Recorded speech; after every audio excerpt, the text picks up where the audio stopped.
우리는 모든 일을 할 때 거의 첫 번째로 다른 사람들이 무엇이라 말할지 생각한다. 삶의 고민과 근심의 거의 절반은 아마 이 문제에 대한 불안에서 나올 것이다. 그것은 모든 자존심의 밑바닥에 있는 불안이며 자존심은 워낙 병적으로 예민해서 쉽게 창피해한다. 어째서 사람들은 자신을 가장 사랑하면서도 자신에 대한 자신의 의견보다 다른 사람들의 의견을 더 중요하게 여기는지 나는 가끔 궁금할 때가 있다. 스토아 철학자들은 우리 행동과 어리석음의 많은 부분이 사회적 기대에 대한 수능에서 생긴다고 본다. 우리는 다른 사람들을 흉내내고 합리적으로는 추천할 이유가 없는 삶의 방식을 따라한다. 스토아 철학의 관점에서 관습은 단지 무의미하기만 한 것이 아니다. 오류의 보고이자 잘못된 판단의 동력이며 우리가 저항하는 법을 배워야 할 압력의 원천이다. 세네카의 말을 들어보자. 대부분 여행길에서는 잘못된 길로 들어서지 않으려면 길을 좀 알아보고 현지 사람들에게 물어보면 된다. 하지만 이 여행에서는 가장 많이 다니는 길이 가장 기만적인 길이기도 하다. 그러니 우리는 양처럼 우리 앞을 가는 양떼를 따라가지 말아야 한다고 무엇보다 강조할 필요가 있다. 그들은 우리가 가야 할 곳이 아니라 그들이 가야 할 곳을 향하고 있으니까. 마르쿠스 아우렐리우스의 표현도 살펴보자. 이웃이 무엇을 하거나 무엇을 생각하는지 둘러보지 않음으로써, 즉 자신이 하는 일만 올바르고 순수할 수 있도록 살핌으로써 얼마나 많은 시련을 피할 수 있는가. 좋은 사람의 역할은 이웃의 인격을 엿보는 것이 아니라 이쪽 저쪽 흘낏거리지 않고 곧바로 쭉 걸어가는 것이다. 관련된 말들을 더 살펴보자. 다른 사람들을 참고하며 살아가는 이런 성향이 우리 안에 인위적으로 새겨졌든 자연적으로 새겨졌든 우리에게 도움보다는 해를 훨씬 더 많이 끼친다. 우리는 일반적인 의견에 순응하는 듯 보이기 위해 자신을 기만하며 실제로는 우리에게 유익한 것에서 멀어진다.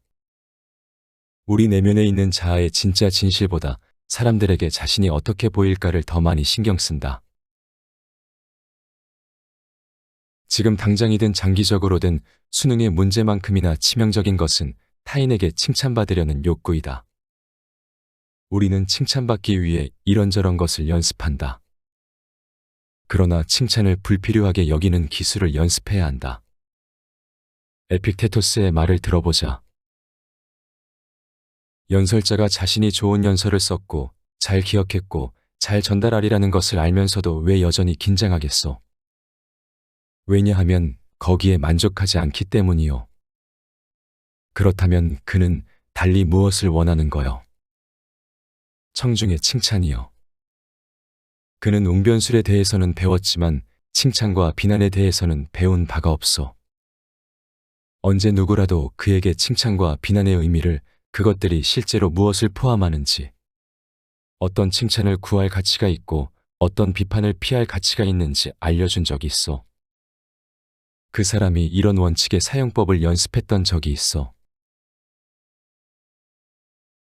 앞에서 본 대로 에픽테토스는 긴장한 연설가가 웅변술은 배웠지만 칭찬받고 싶은 욕구를 다루는 법은 배우지 못했다고 말한다. 이 주제에 대한 배움은 우리가 잘 보이고 싶은 사람들을 냉철하게 보는 데서 출발한다. 이는 모든 스토아 스승들이 강조하는 점이다.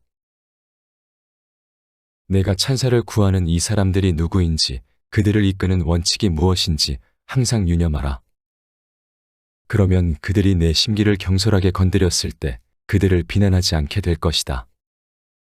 일단 그들의 동기와 의견이 어디에서 나오는지 알게 되면 더 이상 그들의 인정을 바라지 않을 것이다. 다른 사람들의 의식 속에서 일어나는 일은 엄밀히 말해 우리와는 무관한 문제다. 그리고 대부분 사람의 사고가 얼마나 경박하고 쓸데없는지, 그들의 생각이 얼마나 좁은지, 그들의 감정이 얼마나 비천한지, 그들의 의견이 얼마나 해괴한지, 그 의견들에 얼마나 많은 잘못이 있는지 알고 나면 당신은 그 일에 정말 신경 쓰지 않게 된다. 스토아 학파는 사람들의 의견에 신경 쓰지 않는 법을 익히는 데서 멈추지 않는다. 사람들의 의견 대신 자신의 의견을 더욱 존중하는 법을 배우려 한다. 마르쿠스 아우렐리우스는 이렇게 묻는다. 왜 우리는 우리가 생각하는 것보다 다른 사람들이 생각하는 것을 더 걱정하는가? 어째서 사람들은 자신을 가장 사랑하면서도 자신에 대한 자신의 의견보다 다른 사람들의 의견을 더 중요하게 여기는지 나는 가끔 궁금할 때가 있다. 만약 어떤 신이나 현명한 스승이 나타나 떠오르자마자 큰 소리로 말할 생각이나 계획이 아니면 마음에 품지 말라고 명령한다면 사람은 하루도 견디지 못할 것이다. 분명 우리는 우리 생각보다 우리에 대한 이웃들의 생각을 더 존중하는 모양이다. 다른 사람들의 생각은 우리를 잘못 이끄는 데서 끝나지 않는다. 우리가 스스로의 생각과 그 밖에 우리가 해야 하는 일들에 집중하지 못하게 한다. 마르쿠스 아우렐리우스의 말을 더 살펴보자. 유용하고 좋은 목적에 쓰이는 게 아니라면 다른 사람들에 대해 생각하느라 내게 남은 시간을 낭비하지 말라. 내가 다른 일을 하지 못하게 하기 때문이다. 누구누구가 무엇을 왜 하고 있는지, 다른 누군가는 무엇이라 말하는지, 또 다른 누군가는 무엇을 생각하거나 계획하는지 이런 일들을 생각하다 보면 내가 따라야 할 원칙에서 멀어져 길을 잃게 된다. 몽테뉴의 말도 들어보자. 내가 비겁하고 잔인한지 또는 충직하고 경건한지는 너밖에 모른다.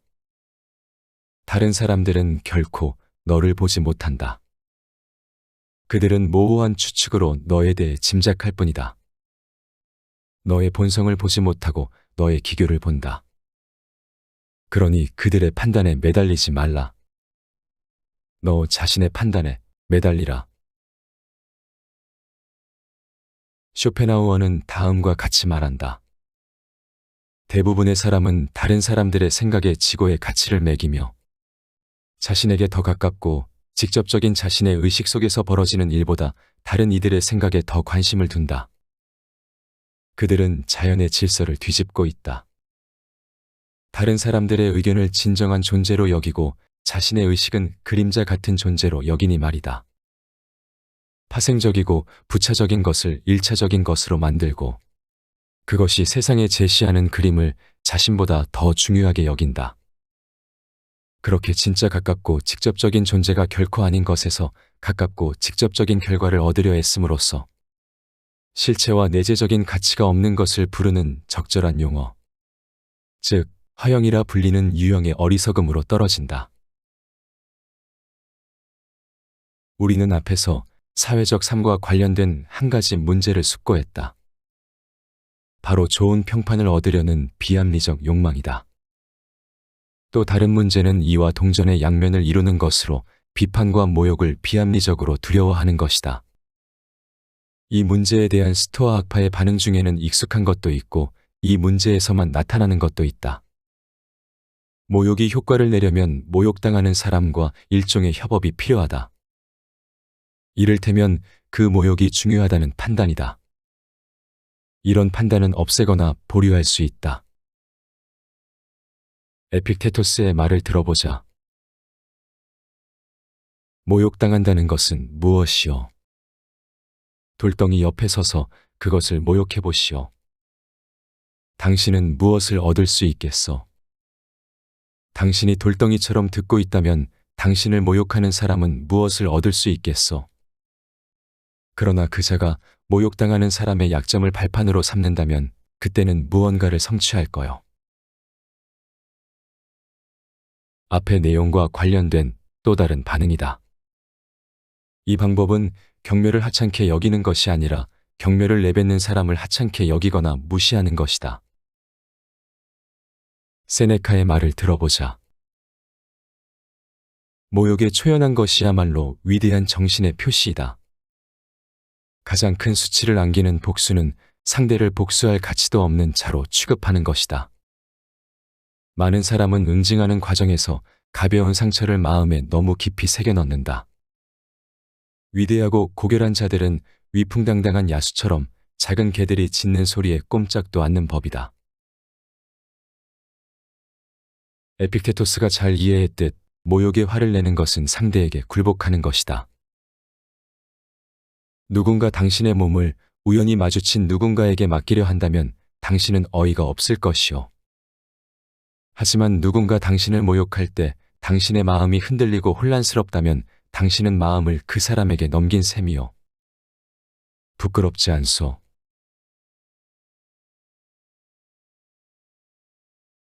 외적인 것에 대하여 수심이 가득한 사람을 볼 때마다 나는 자신에게 묻는다네. 저들이 바라는 것은 무엇일까? 만약 저들이 자신의 능력 밖에 있는 것을 원하지 않았다면 저토록 걱정에 사로잡혀 고통받을 필요가 있을까? 스토아 철학은 많은 부분 외적인 것에 대한 공부를 할 수 있다.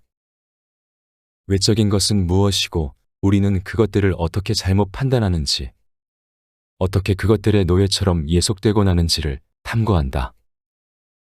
외적인 것이란 우리 자신 바깥 또는 능력 너머에 있는 무엇으로 정의할 수 있다. 스토아 철학의 주요 목표는 외적인 것을 집착 없이 바라보는 것이다. 이런 태도는 우리가 에너지를 쏟으며 호들갑을 떠는 결정과 일들에 영향을 미친다. 스토아 철학이 일상의 문제를 다룰 때 두드러진 특징은 자신이 통제할 수 없는 일을 걱정하거나 그 일 때문에 괴로워하지 않는 것이다. 집착하지 않는다는 것은 부나 타인의 칭찬 같은 외적인 것을 얻거나 피하는 일에 자신의 행복이 좌우되게 놔두지 않는 태도를 뜻하기도 한다. 단서를 하나 달자면 물론 방금 언급한 부나 타인의 칭찬을 비롯한 그 외 외적인 것들과 관련해 누구나 선호하는 것이 있을 것이다. 스토아주의자는 재산이 없는 것보다 있는 것을 좋아할 테고 고난을 겪지 않고 사는 것을 선호할 것이다. 그러나 선호와 집착은 구분해야 한다. 선호와 집착의 차이는 그것들이 만족되지 않았을 때 어떤 느낌인지 비교해보면 쉽게 알 수 있다. 무언가를 무척 원했는데 얻지 못했지만 그 결과에 지나치게 속상해하지 않는 상황을 상상해보자. 이것은 단순한 선호라 부를 수 있을 것이다. 선호하는 것을 갖게 되면 즐겁고 갖지 못하면 실망스럽지만 그 때문에 평정심을 잃지는 않는다. 일어나지 않기를 바라던 일이 일어나는 것도 마찬가지다.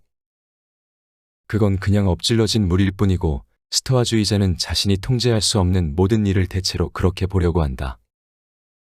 집착은 당신의 행복을 그 대상에 의존하게 만든다는 점에서 다르다. 당신은 집착에 이리저리 휘둘린다. 우리는 자신이 통제할 수 있다고 상상하지만 실제로는 통제할 수 없는 외적인 것에 집착하며 자신을 습관적으로 기만한다. 이는 우리를 불행하고 자유롭지 못하게 만드는 습관이다. 우리는 자신에게 달려있지 않은 일에 에너지를 낭비하면서 실상 자신에게 달린 일은 거의 의식하지 못한다. 스토아 철학은 이런 상황을 뒤집고 우리 무게중심을 더 유용한 장소에 두려고 한다. 에픽테토스는 외적인 것에 의존할 때 생기는 욕망과 두려움을 버리는 일이 무엇보다 중요하다고 일관되게 설파했다. 행복에 이르는 길은 단 하나요. 그러니 이 규칙을 밤이든 낮이든 아침이든 가까이에 두시오. 바로 그대에게 달려있지 않은 것에 초연하라는 것이요. 누구든 자유롭기를 원한다면 타인의 손에 달린 그 어떤 것도 바라지 않고 그것으로부터 달아나지도 않도록 하시오. 그렇게 하지 않는다면 그는 노예임이 틀림없소. 외적인 것을 허겁지겁 좇는다면 당신은 주인의 의지에 따라 휘둘릴 수밖에 없소. 누가 당신의 주인이요? 당신이 얻거나 피하려고 애쓰는 것을 통제하는 사람이요. 선한 사람은 한탄하거나 불평하지 않소. 울부짖지도 않고 하얗게 질려 떨면서 그 사람이 나를 어떻게 받아들일까, 내 말을 어떻게 들을까라고 말하지 않소.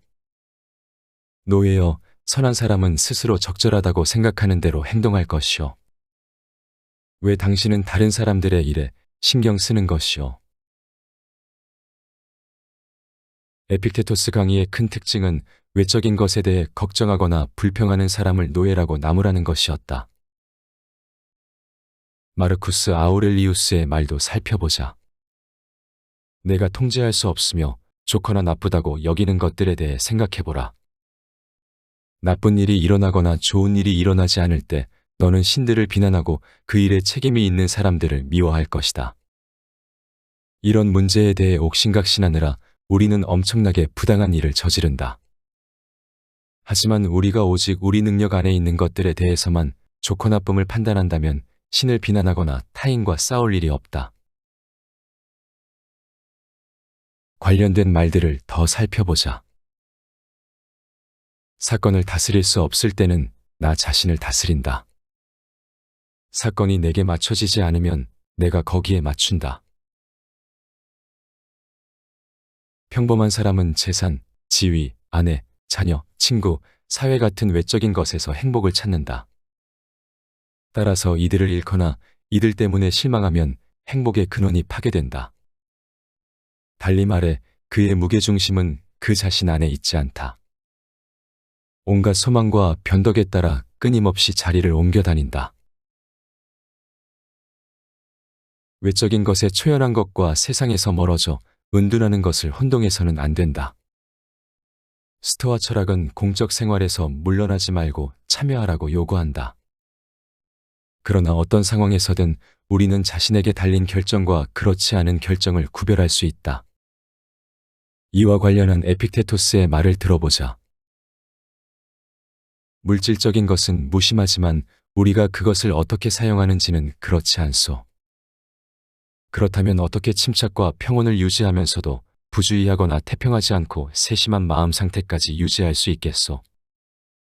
우리는 보드게임을 하는 사람들처럼 행동할 수 있어. 게임에 쓰는 말은 좋지도 나쁘지도 않소. 주사위도 마찬가지요. 다음번 주사위를 던질 때 무엇이 나올지 내가 어찌 알겠소? 하지만 신중하게 요령껏 주사위를 던지는 것은 내게 달려 있어. 그렇다면 삶에서도 중요한 과제는 바로 구분하고 구별하며 이렇게 말하는 것이요. 외적인 것은 내 힘이 닿지 않는 곳에 있지만 내 선택은 내게 달려 있다. 그렇다면 나는 좋음과 나쁨을 어디에서 구할까? 안에서, 바로 내가 소유한 것 내에서. 애덤 스미스는 스토아 학파의 게임 비유를 자세히 설명했는데 그의 글은 이 논의를 마무리하기에 좋다. 스토아 학파는 인간의 삶을 대단한 기술이 필요한 게임으로 간주한 것 같다. 그러나 게임에는 운 또는 통속적으로 운이라고 여겨지는 것이 섞여 있다. 게임을 이기는 데에 행복을 걸었다면 우리는 통제할 수도 지휘할 수도 없는 일에 행복을 건 셈이다. 그러면 끊임없이 두려움과 불안을 마주칠 수밖에 없고 속상하고 부끄러운 실망도 자주 경험하게 된다. 그러나 게임 잘하기, 공정하게 하기, 현명하고 능숙하게 하기 등에서, 달리 말해 우리 행동의 특성에서 행복을 찾는다면 적절한 훈련과 교육, 관심으로 우리가 통제할 수 있고 지휘할 수 있는 것에서 행복을 찾는 셈이 된다. 우리 행복은 운과 상관없이 완전히 보장된다.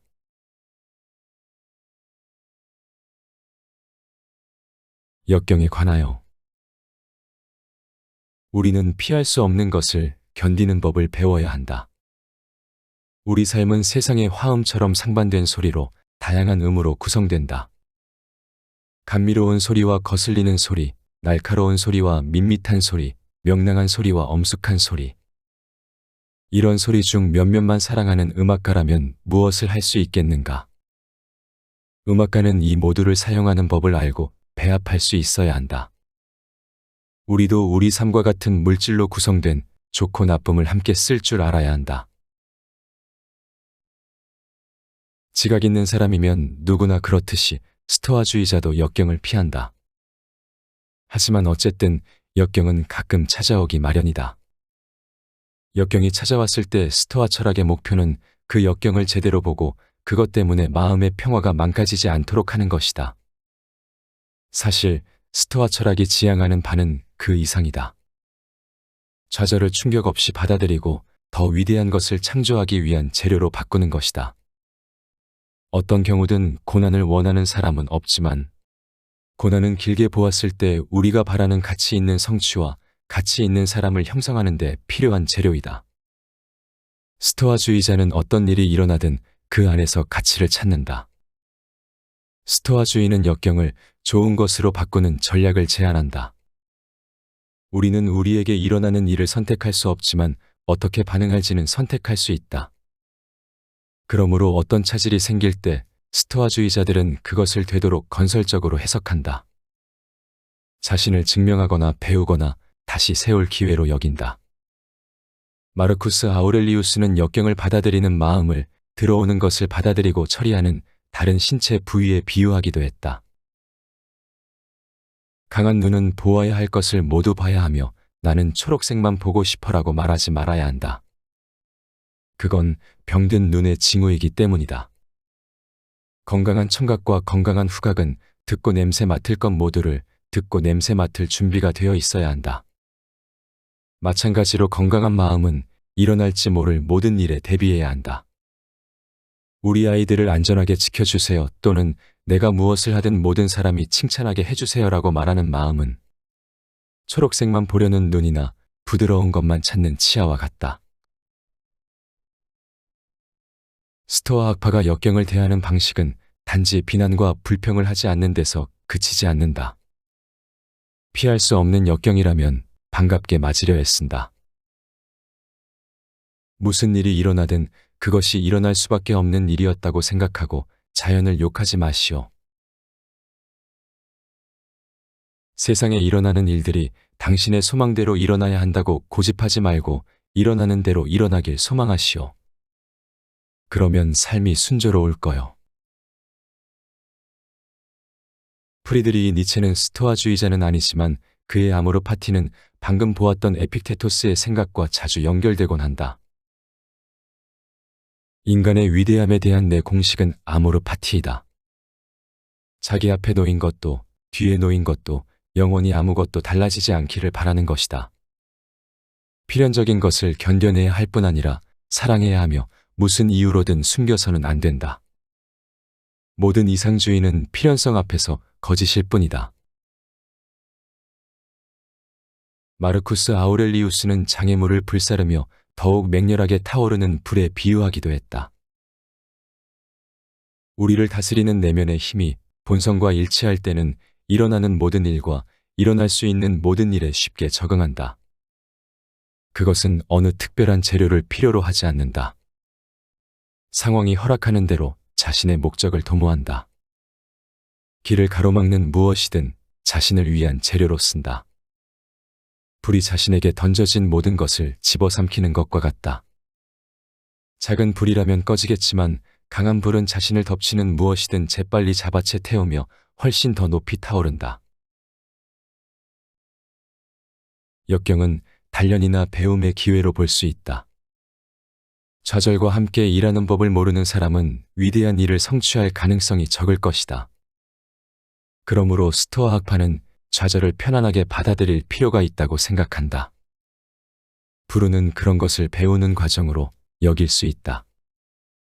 관련된 말들을 살펴보자. 위기는 그 사람이 어떤 사람인지 보여주는 법이요. 그러니 위기가 닥치면 신이 격투기 코치처럼 당신을 젊고 거친 상대와 겨루도록 했다는 것을 기억하시오. 왜냐고 묻고 있어. 그래야 당신이 올림피아 경기의 우승자가 될 수 있고 그건 땀 없이 이룰 수 없기 때문이요. 운명에 우리 자신을 내주어야 운명과 싸우며 그에 맞서 단단해질 수 있다. 운명은 차츰 우리를 그와 동등한 상대로 만들 것이다. 위험과 끊임없이 싸우면 위험을 경멸하게 된다. 마찬가지로 선원의 몸은 바다에 맞서 단단해지고 농부의 손은 굳어지며 군인의 팔은 무기를 던질 힘이 생기고 달리기 선수의 다리는 민첩해진다. 우리는 우리가 단련한 분야에서 강해진다. 불운으로 고통받음으로써 정신은 고통을 무시할 수 있게 된다.